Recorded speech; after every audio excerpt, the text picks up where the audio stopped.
Hello, nhau dòng dọc phương trình ơi, rồi xe mà nó biết đặt ta là xin gì đùa. Ở bên nó chỉ bỏ cáp, ở đó chỉ để nhau chế rồi. Lúc xe nó giờ tự làm gì này sẽ đợi nhiều tiền á, lúc xe nó chỉ mới đã chế, cứ là mới khó video, bắt đầu lúc xe liên đu, bây giờ lúc chạy tôi là nào giờ dọc phương trình dọc, chế cho nó biểu mới cho nên sẽ đợi tao sai, là dễ xí nữa. Tại vì nên tôi cũng cố thia nên đây là lo thọ nên cho phong chuyện này xem thấy được cụ thia đó họ thì giá ta là cụ chỉ tao mua dịch thu chỉ cụ là thay chỉ ấy rồi nó mua dịch thu chỉ cụ mà làm một cho đó nên trời đời tao sai xưa tại vì tôi nên đây là nên là sai đời xem thấy được cụ này nên sao thì phong chuyện chả video được coi tới nên đây là có chuyện muốn cho là cho chị na nó thế này nhở ấy rồi nó mua dịch thu làm một cho đó sợ YouTube nó nên tao sai là dễ tê oxy tê thế này giờ thì họ này họ bỏ dùng thiên là chỉ này họ phá chân gà cụ thiết họ phá họ này đăng ký được cụ này giờ phá chân gà được cụ này thì liên lạc sẽ của cho nên một sai ra video này chúng ta tung tàu đâu chúng ta chỉ chơi à tung tàu à tung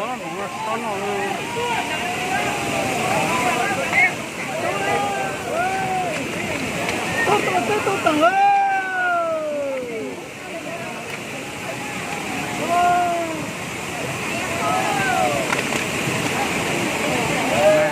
sợ ôi trời ô có gia đình nhào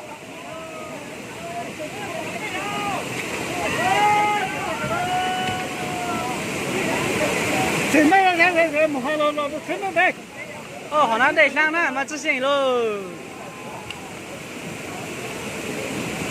nó nói chế bây giờ nó đấy thằng chú tông cá kia này luôn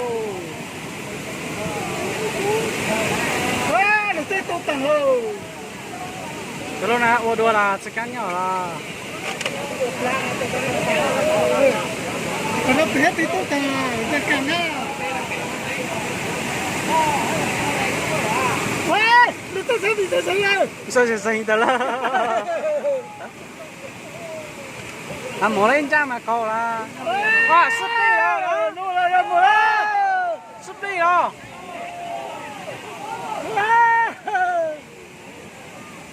có sao tao nói súp lấy cao có sao nữa nhưng mà cái nó tốt mà cái nó tốt mà có đổ má nha cái sao nữa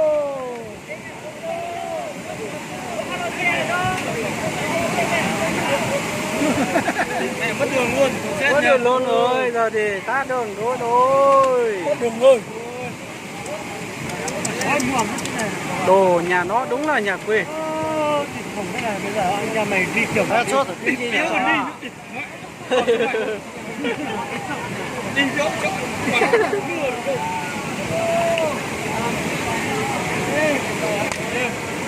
từ đấy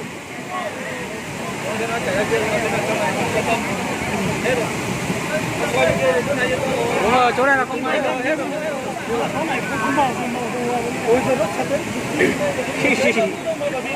đúng rồi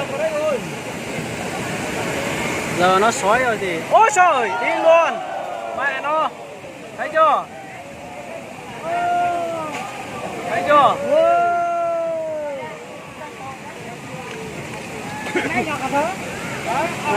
đi luôn rồi ngon rồi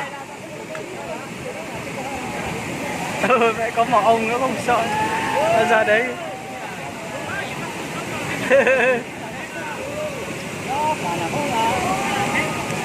thôi thì cục nữa ta trong chiếc tàu là họ đã để cho muốn sang tí rồi tôi chỉ chơi chúa lúa luôn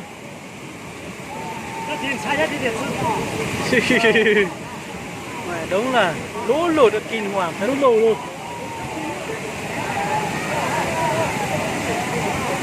wow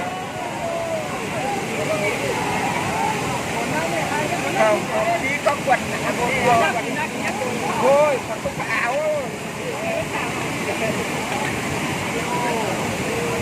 chiếc tàu là họ nè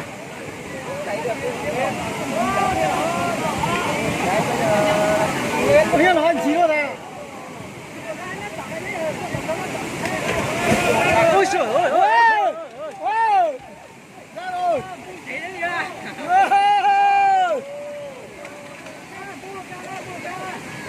sang bộ ơi đi xe số 2 Cái nặng à. Vì lùa ha. nó cái con nào rồi nó bây giờ tháo cho sang bộ à tháo cho à Chỉ cần có chăng ơi. wow liệt thức tuổi nha nó tốt tuổi nha đấy cần một đôi xe à wow nó liệt nhiều nha đi xe số 9 nha ô xuân đồ được rồi đó nó đã冲tả nó này phải hữu số vào hả quần nó wow sợ chưa wow trong chữ tờ nó tốt thế à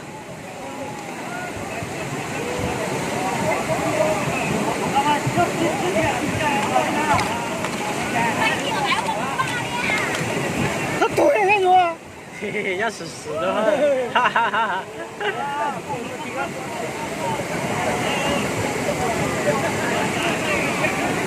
！đây là thông kỹ rồi, mấy chú cũng kỹ để mua ra nó.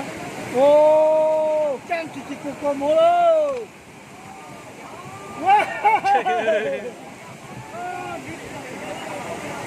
wow tuổi đấy nổi xanh lên rồi Có sang nào lo?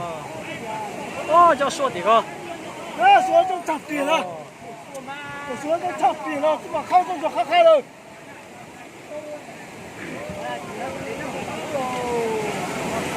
Năm nay á, cô chú em bỏ tiền ra đi tô rồi cho nó. Xây lại cầu ấy rồi.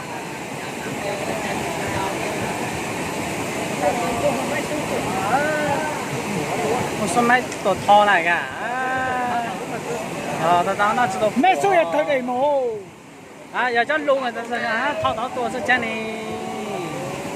Ai có tuổi thì bây giờ 3 tuổi cầu phá tổ cái mà dụ tôi nè.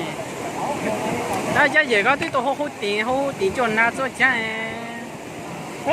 chắc hai muốn chiều được đây rồi Ô chế mà to lúc chế rồi đó. ô còn ô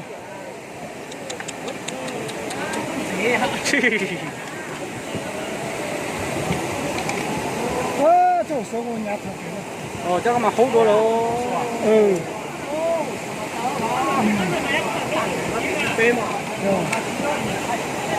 Xong tí cho mà thấy tao mua wow nó khai em một rồi có không hai một rồi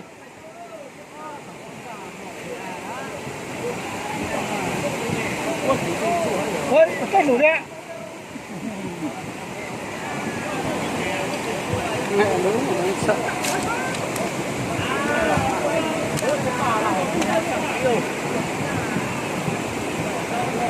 Đi ra lấy quay tí xem. Ra dưới kia quay tí.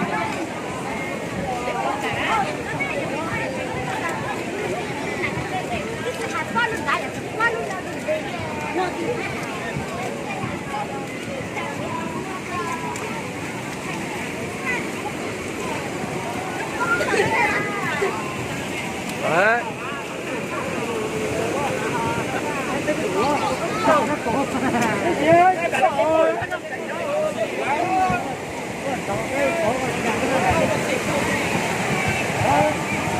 Ôi trời ơi.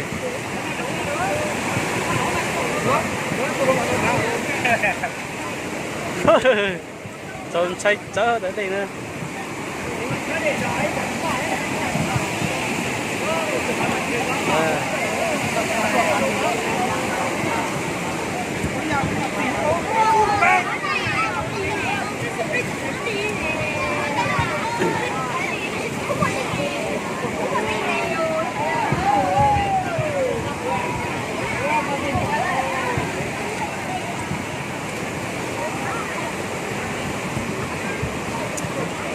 Mày mát thế ơi.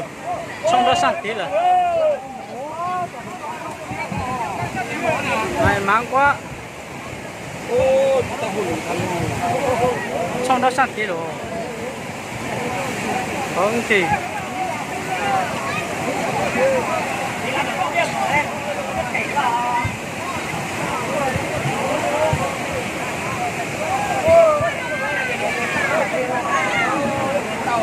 了这个是哪子的？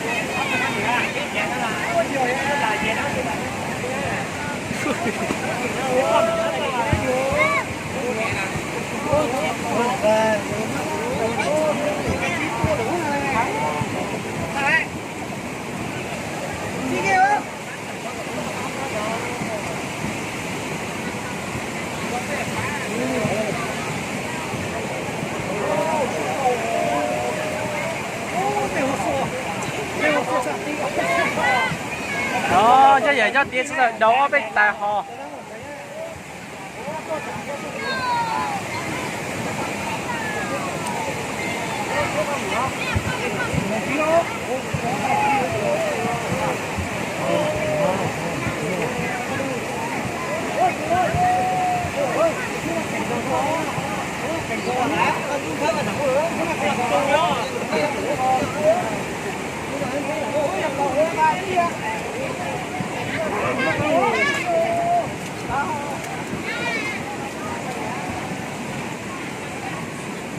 Ôi trời ơi, ngựa này đáng sợ thật đấy.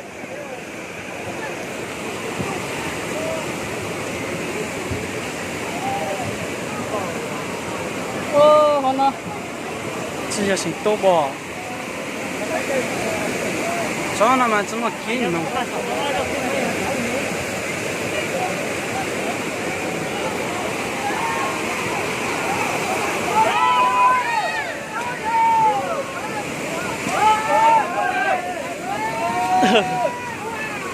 Ôi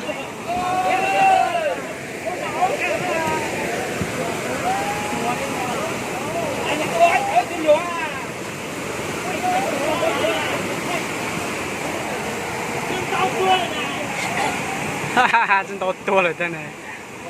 Giấy phải người mới thì biết rồi nè. Đây là đâu lại cho anh đu, anh đu.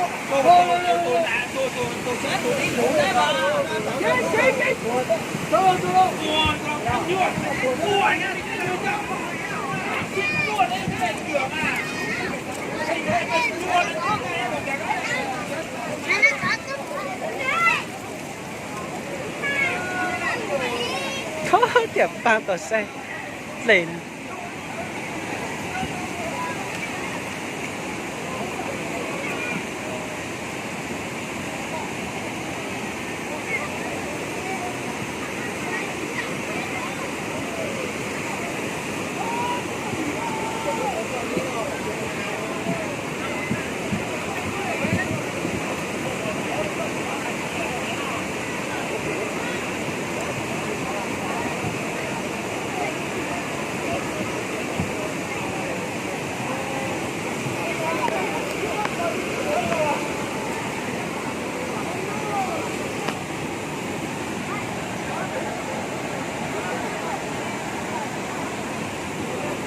Xong rồi, thế này thì xong rồi.